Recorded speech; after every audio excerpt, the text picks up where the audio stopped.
you start each appearance with a pirouette? with a pirouette and a ballet move? Is that standard? Oh, something, depending on how feminine I'm feeling every morning. It's early, isn't it? What time is it? 12. That's why they're serving lunch. 1200 hours. I was expecting bacon and eggs. And are we looking after you okay? That's the standard Kiwi question we ask you. We're always worried in case people are enjoying the country or not. Is it okay? What? Do you like New Zealand? Yeah, so far what I've seen of it, I love. In fact, are there many Aussies here? Get him! He knows! So far what I've seen of New Zealand, I like a lot. I like it a lot. And would love to spend like an extended amount of time here because I haven't seen much of the landscape. What landscape I've seen is gorgeous and green. Being from California, it's a nice contrast to the brown that we've had. But went out to Tiki Town. What is it? Hobbitville. Hobbit City? What is it? Hobbit Town. Hobbit Town. Well, you know what T-O-N stands for? Town. We should totally rename it Tiki Town. Come on. So, yeah, I like New Zealand just fine. Excellent. Good. This is great. Lovely. I'm just going to call you guys as some bad guys over there. You sweet? Yeah, lovely. Thanks a lot. Cheers. Woo! Yes, good.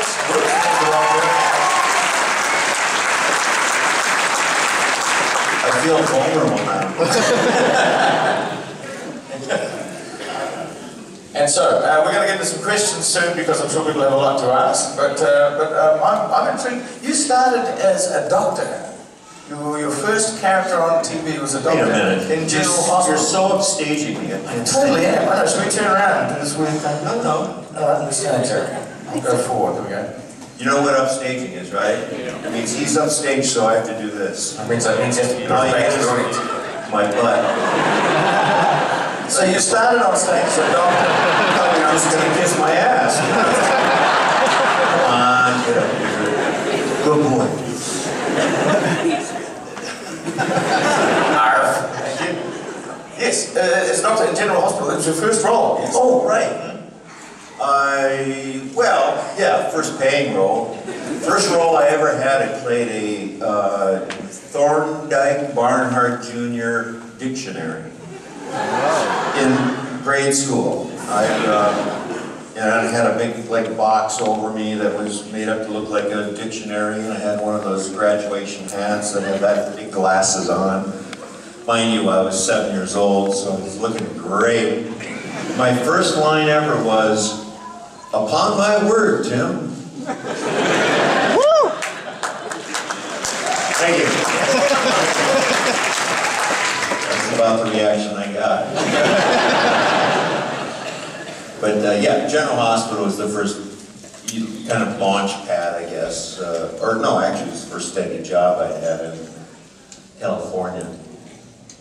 And when they chose you, just to speed forward to the MacGyver sessions there, when they chose you for it, were they looking for somebody like that, or were they looking for a more actiony hero, or was it a surprise to them or that you came along with that kind of character?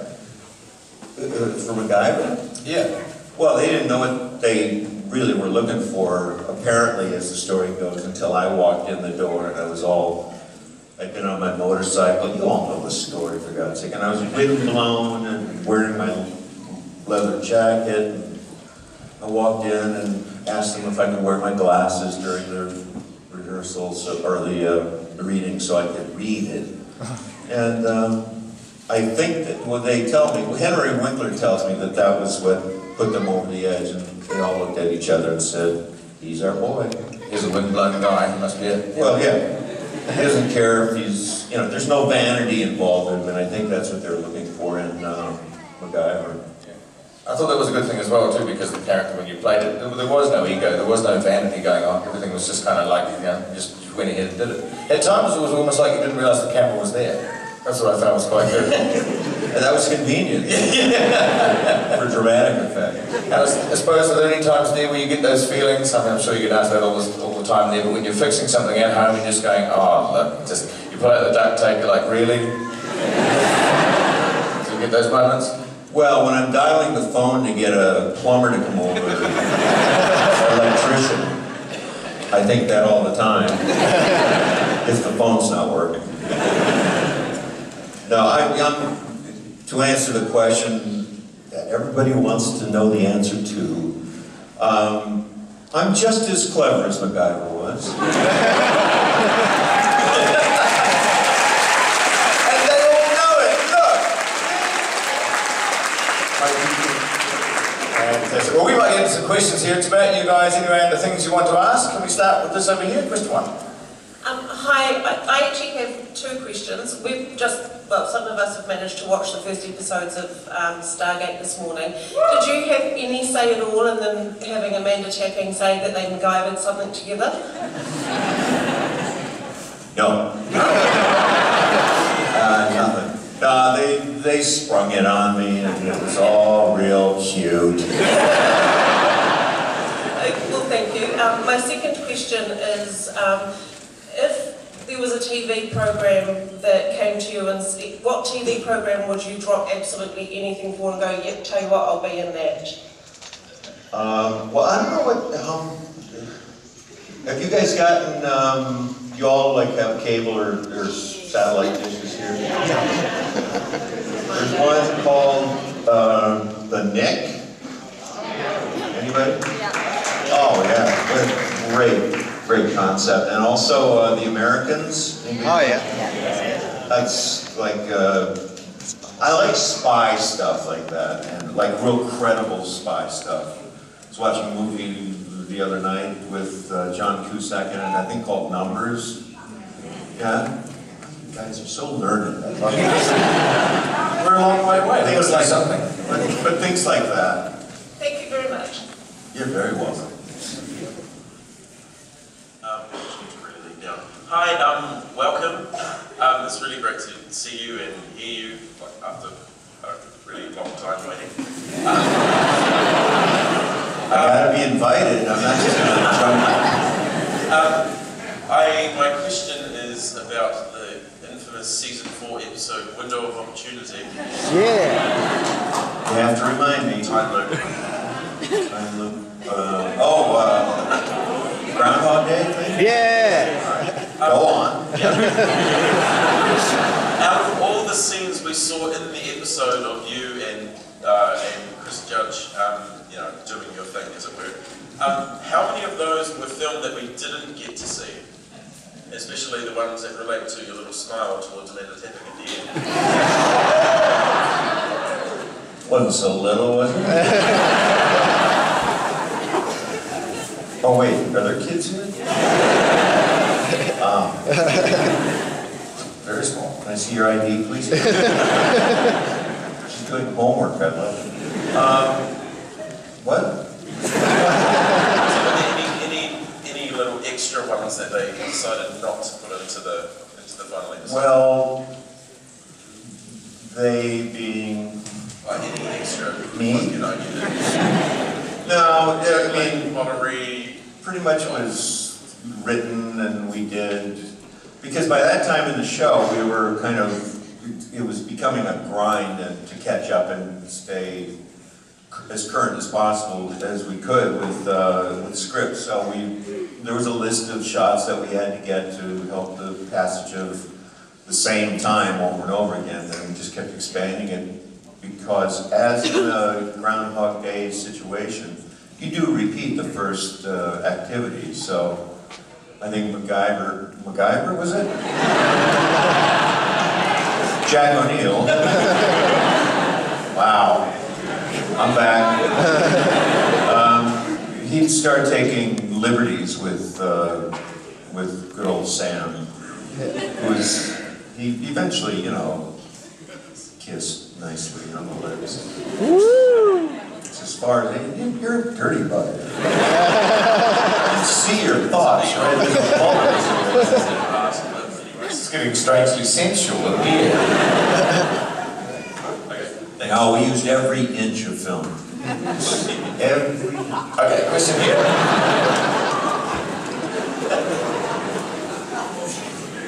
How's the back of my head looking, you folks over there? Pretty good?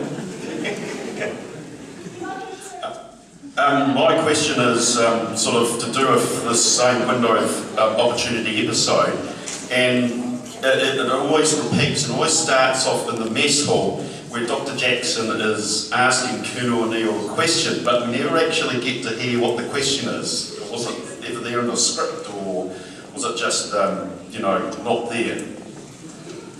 I think we're having sound problems. I honestly don't know. I think it probably was designed that way. I don't remember the scenario. Sorry, I wish I had something clever to say. Well, I'd asked this question of Michael Shanks when he was here a couple of years ago, and he said he came up with what the question was, but he said he wasn't going to say it. Right. Well, old Mikey and I had a little thing going with our characters that if you were here, we'd maybe allude to and maybe not discuss openly. Okay, it was a lot of fun, let's put it that way. Next question here. Hi. Hello. Did you ever get to blow anything up yourself on MacGyver and Stargate? Well, first of all, I'm glad you finished your sentence.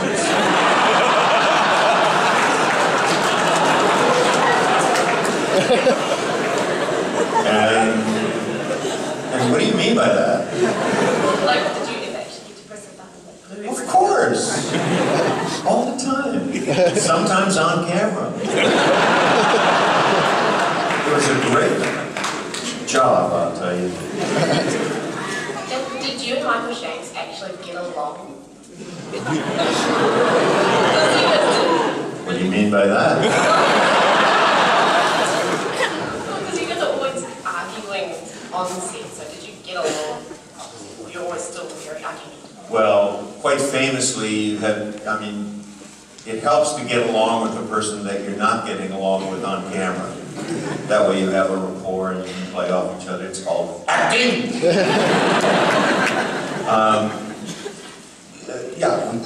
We adore each other. We met on an ice rink in Vancouver. Actually, his audition was down in Los Angeles, but I was too snobby to talk to him at the time. So we shot up in Vancouver, and I was still able to skate in those days, and we had a little hockey team, and we kind of bonded on the ice. He's a real prick on the ice. Absolute ass. He's Irish, you know. I don't know what that means. Yeah, we adore each other. Oh, good, lovely, excellent. Next question over here. Hi there, Richard. It's great to meet you. I just have one question. If you had to choose any spaceship from the Stargate series to command, what would you pick? The Enterprise.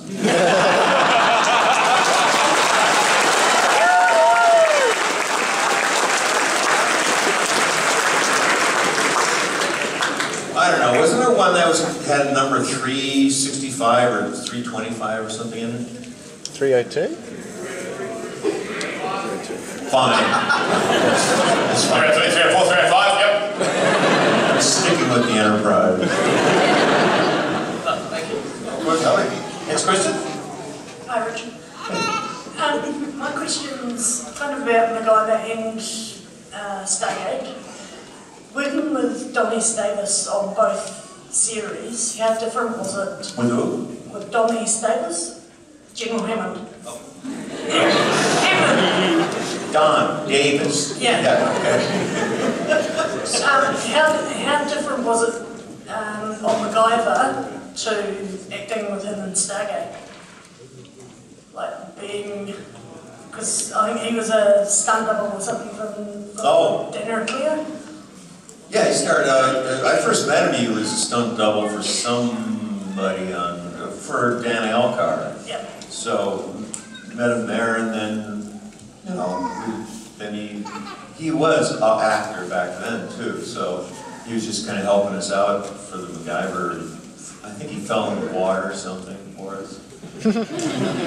Not on purpose. Good old Don. But no, he's a glorious, glorious man. Just did you all get to meet him? Yeah, thank God. He's one of the gentlest souls in the world, and so round.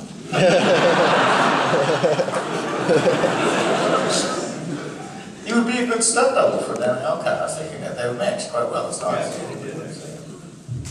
Just got one more quick one. Being an executive producer on Stargate, your character seemed to get funnier as the season progressed. Did you have much influence in that? Or Yeah, I had everything to do with that. Yeah, I mean, the older I got, the more senile I've become. So if you look real closely at senile folks, you'll see that they're hilarious. And that's about what was hitting me at the time. No, it was just the nature of things as one of the producers. The only thing I demanded from the crew and cast was a sense of humor. And that doesn't mean yuck, yuck, let's laugh at every turn, but it meant don't be so heavy-handed about any problems you've got, voice them appropriately, of course, but all in all, it's just important to be light about it. I mean, it's work. Come on. I mean, as an actor, you've got the easiest job in the world. Nothing could be so serious that you couldn't talk about it. So, and consequently, we had a nice, good set. We were, people liked to work for us or with us, at us, towards us. A question here? Next question. My question's a bit of a creative one today. It's a MacGyver-related one. For all your years that you've worked on that show, and all the contraptions and things that you've seen and interacted with, have you ever been alone in a room with some rubber bands and some paper clips and thought, what can I build? And is there something in particular that you have built that is quite memorable to you? Like something funny or some sort of prank that you've done on someone or something? Surely it must be something. No. First of all, I've never been alone with a room full of rubber bands. And if I was, I would expect to be arrested. I don't know, but it's quite a scenario you come up with in your head. The whole concept behind the character's ability to do stuff was just think logically rather than violently. Put it another way, don't use a gun, use your head. I enjoyed that one. That'll fix you. Glasgow. Yeah, just spin your head and put it back in holster. It was a concept that found an audience in the mid-'80s that, that it worked, especially in the States where there's so many guns, and there had never been a show on television that was more a proponent of peaceful resolution than a violent one. And that got, especially parents, and, well, kids first, because he was, a monkey, basically. But then parents would notice that their kids were watching this show that was, had a good moral fiber to it. So that was the main driving reason my parents let me watch it. Yeah, no guns. I was like, yes, because there were still explosions. Yeah, there was that. Fantastic, lovely. Next question. More of a question, just to say thank you for coming to New Zealand, and I hope you appreciate New Zealand as a country, and I just appreciate that you come to New Zealand to speak. We all do. It's a good call. Very good call.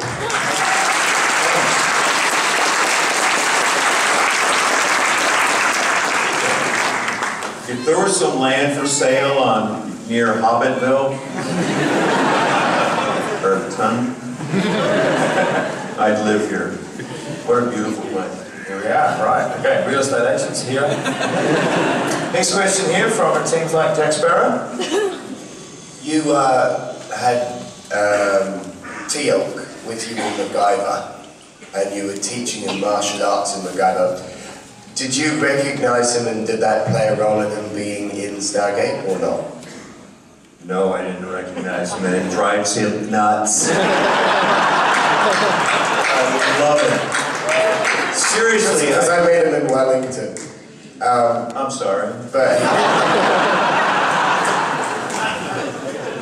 he didn't tell me that you didn't recognise him. Of course not. He's a vain man. But gorgeous. Jesus. I wish he'd start working out or something. He just doesn't care. And do you, Richard, carry a Swiss Army knife? Just in case, you know, like MacGyver. Have you ever traveled through an airport?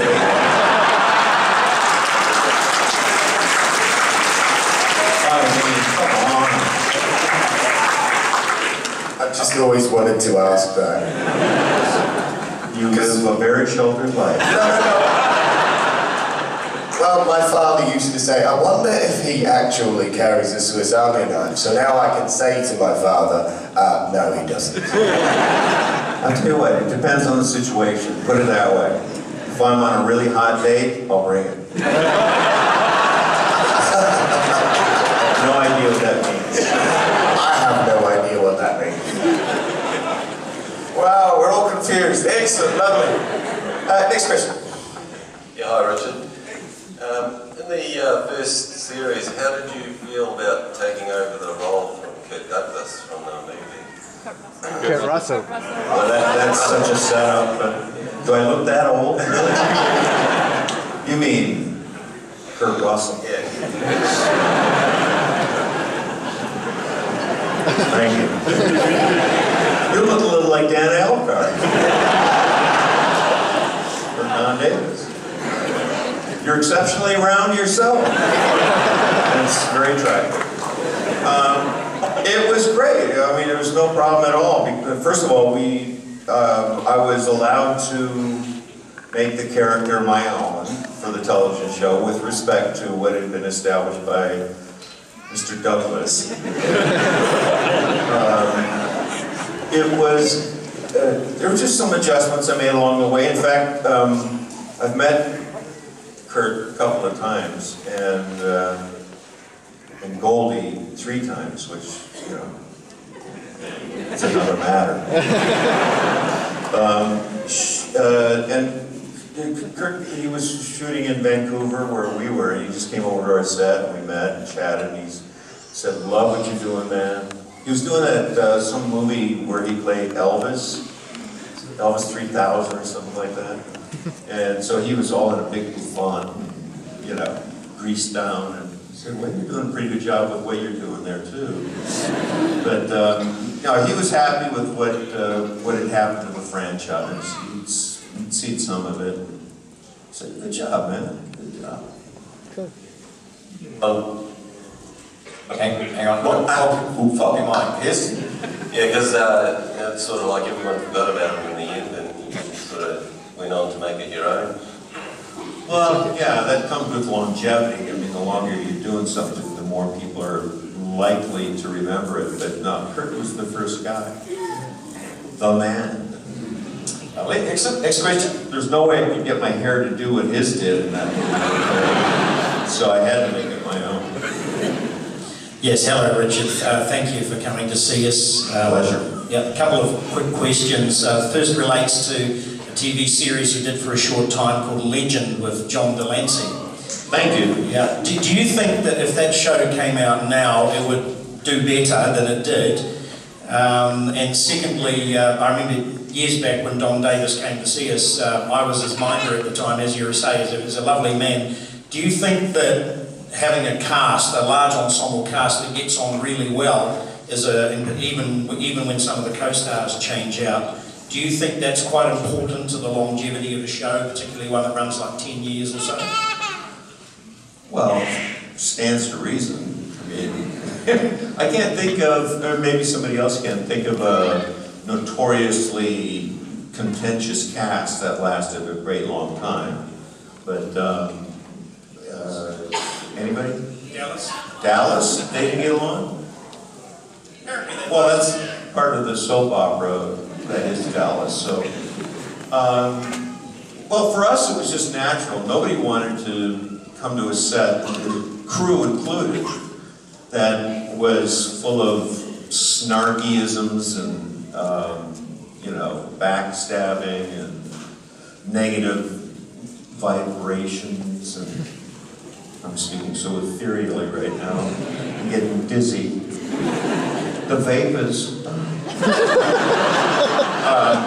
So it just stood to reason that we keep the peace, you know, and that again goes back to what little influence I had as a producer, was that, you know, you can't be mean, you can't be nasty, and just be human about it.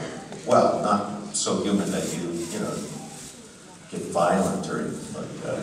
But no, it was, it's, of course it's important, like in life. Hobbits. Excellent, all good? Yes. That makes sense? Yeah, about the Legend show. You think it would be... My favorite show of all that I've done is Legend, and I think if it was done today, I could do a lot more to make it more successful, in that I know how to work a little more politically now as a producer and be able to, you know, justify budgets and concepts and stuff. The problem with Legend was that Paramount was starting a new network called UPN at the time. And they thought, well, let's try that show over there, see how that flies. We need some kind of programming, so they threw us in there, kind of as a sacrificial lamb more than anything. And I remember getting the cancel notice and having to go up to Los Angeles from Arizona to talk to the studio.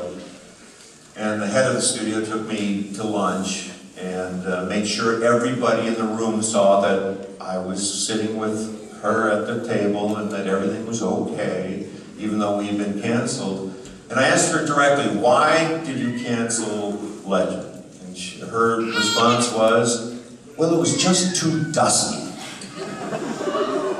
Yeah, period Western, in the West, in the desert, you're gonna have dust. So they were just scrambling. They didn't have a good reason to get rid of us, because we're just story-wise and concept-wise starting to get we had developed kind of a nice base from which to build, and, you know, I think we could have gone, because it was leaning that way with the character John Delancey played in Nikola Tesla, that we could have gotten into all kinds of, if not sci-fi, at least technologically advanced stuff at the time. Speed bumps? Steampunk. So steampunk, like the modern, you know, like old-fashioned, making modern things old-fashioned. Making them look old-fashioned. Right. That. Right. There we are, steam-driven modern technology. Thanks. That's better than, which is what I did. I'd live too. Next question. Hi, yeah, I've just got a couple of questions about when you moved into the role of Stargate. From what I can gather, you have an affinity with the peaceful nature of MacGyver. So did you have any reservations about the military character, you know, carrying a rifle the whole time? And also, were you headhunted for a Neil, or? One of the executives that had been at Paramount during the MacGyver years had left and gone over to MGM, and he just called me directly and said, I want you to do this show. I'll send you the movie, watch it, and then I want you to do the show. You know, it's like toughest audition I'd ever had. But in watching it, I saw great potential for a continued series because of that gate. You know, you can't go wrong with a gate through which you can go and end up anywhere. You know, create your stories as you go. You're only going to be limited by your imagination. So. And the more peaceful MacGyver to the more warring and You know, my personal feelings aside, because I'm not a proponent of guns, pretty much in any way, shape, or form. If there were no guns, there'd be no bullets. There'd be no projectiles. I know it's a simplistic, kind of naive sounding, the head of the NRA, be damned. I don't believe in them, but as an actor, it's acting. Not only that, well, Stargate was a cartoon, for heaven's sakes. I mean, it wasn't, we weren't depicting real life, necessarily, as far as we know. But MacGyver, you know, in that era, we were in a position to really influence. It was an 8 o'clock show for ABC for a whole bunch of years, and we knew we had garnered the attention of younger kids, and so we had some strength there, a responsibility maybe to portray this guy in a better light, which we all felt. Producers, writers, me. But no, but as an actor it was a job, and it's, you know, and I'll be honest with you, it's fun shooting a gun. I just whitewashed everything I just said. I was going to say we have much fewer guns here in New Zealand than there are in America, if that helps with your shift here to Manamator. Hobbiton's been Manamator. Oh, I'm going to shut up. Next question. That was smooth again, that was really smooth. Hey Richard, I'm sure that everyone really appreciates you coming out, so I just wanted to say that's really cool. A serious question that I think everyone would want to know. If you could go on a date with any celebrity, who would it be and what would you do?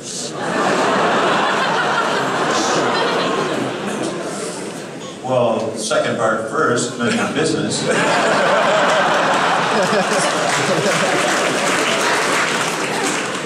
Oh gosh, I don't know. Come on. Why? What do you have in mind? Go tell the story. You know who I really like is Carrie Russell. Mila Kunis. Lord. Hey! How old is she? You've just made YouTube and papers all over the world. I only know Lord because of Royals, the song Royals.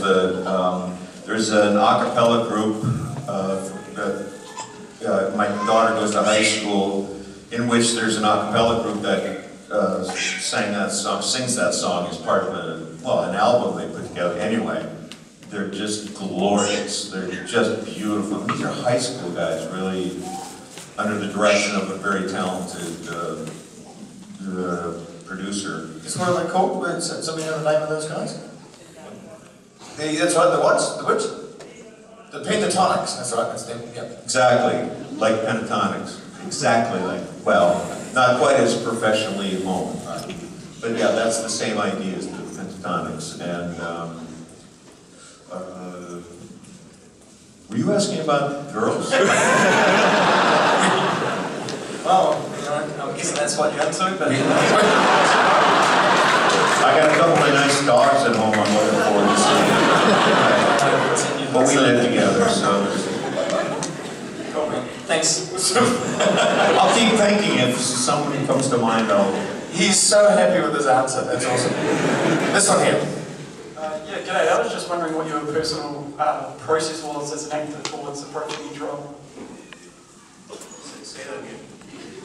I was wondering what your process is towards each role as an actor. Like, what do you do to prepare for each role, and whether that's changed between all of the things you've done?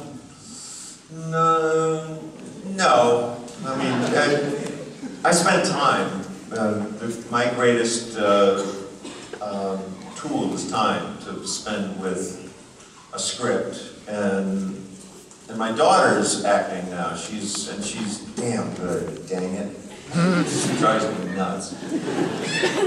But what I've told her, my process is just to basically memorize all the ideas that that are in the script. Just be well versed in the entire script, but also, especially for your character, I work by memorizing and knowing what the ideas are rather than the words, and that's pretty much why I got in trouble on Stargate, because I would just improvise so much and it would drive them nuts.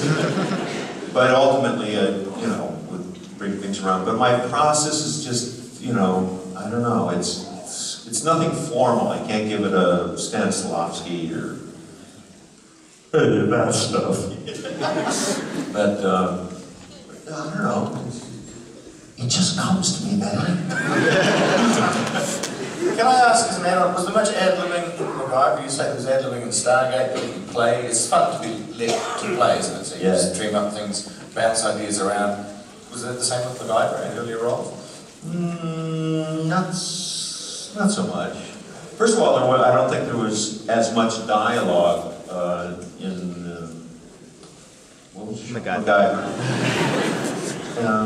And because we had so much to do on MacGyver, it was a show where if you're going to, instead of taking out a gun, and just to simplify the conversation, you're taking out a gun and solving a problem, you had to see the problem, see MacGyver see the problem, see MacGyver see the various elements to solution of the problem, see him go get them and put them together, and then see him put them into play. That's a lot of shooting for just one sequence. So, what was the question? Oh, the question was, did they let you play? Like, if you had a good idea, I just thought if you said, hey, if I did this, if I lit this here, or if I bumped that, or... No, we pretty much had to stay fairly close to what had been scripted, just because the director on MacGyver had to really lay these things out, and I would just muck things up. Off camera, different story. Excellent. Lovely. Next question. Yeah. Hi. I have a couple of questions. The first is, what's the most interesting stunt you've ever had to do? And the second is, Amanda Tapping has said she looked forward to the kissing scenes between you two because you were apparently very good at it. She said that? Yes. She promised she wouldn't tell. So, do you have anything to say in return? Need I say anything?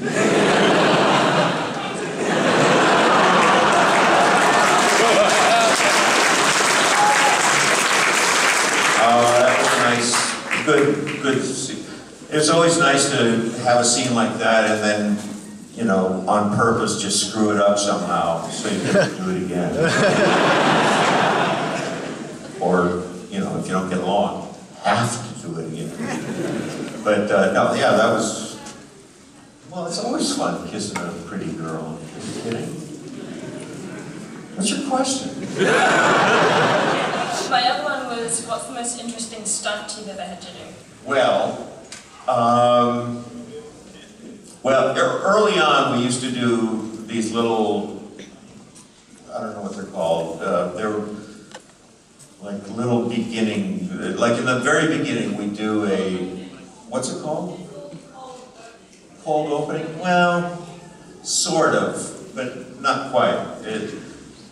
Like that. It was a scene unto itself that may or may not have something to do with the body of the show. Anyway, it was, I think it was in the first, certainly in the first year, but because we only had 6 episodes in the first year. There was a sequence where I sneak out of a tent and I'm in some Arabian Nights sort of set out on the sands of the desert, which turned out to be the sands of the beach in California. And so I get, I put on a disguise of robes and a turban and all that, and I'm sneaking out, just like that. And I steal a horse and then I race away and I'm being chased by all the bad Arabs. I'm trying not to get too current with my conversation.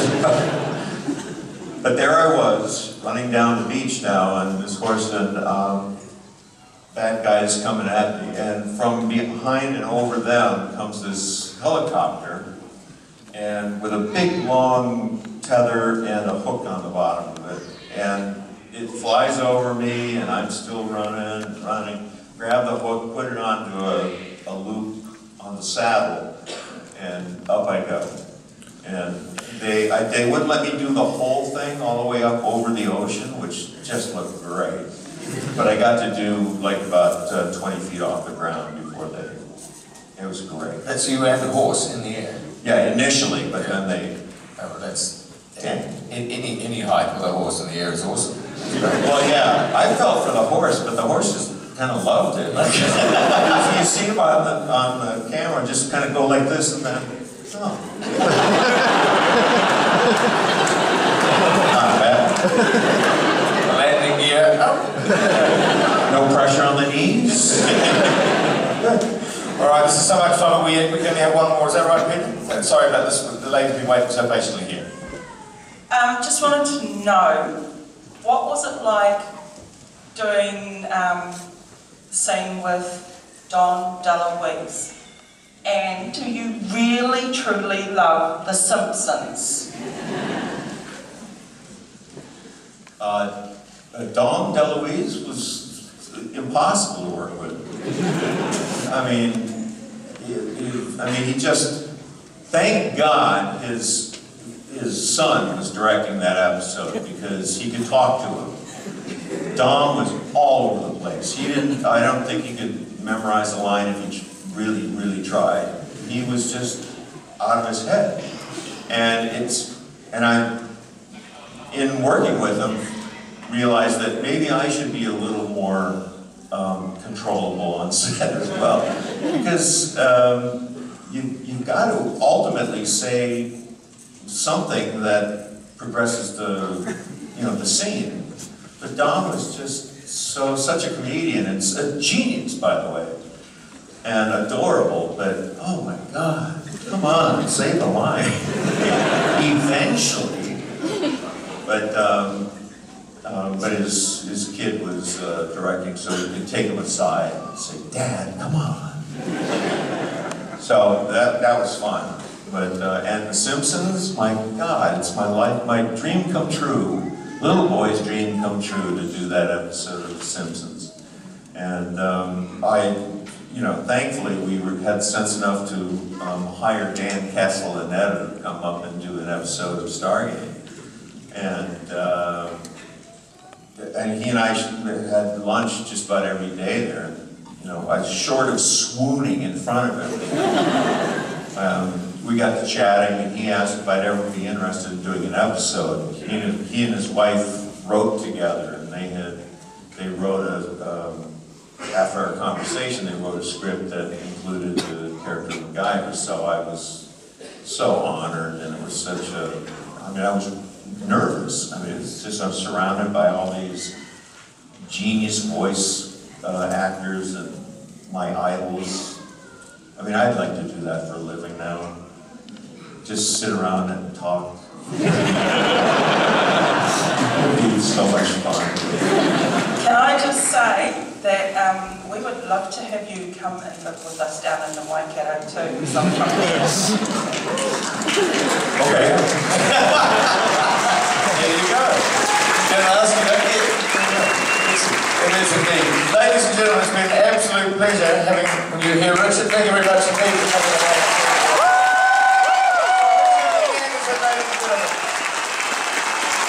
Thanks, everybody. Again, yes.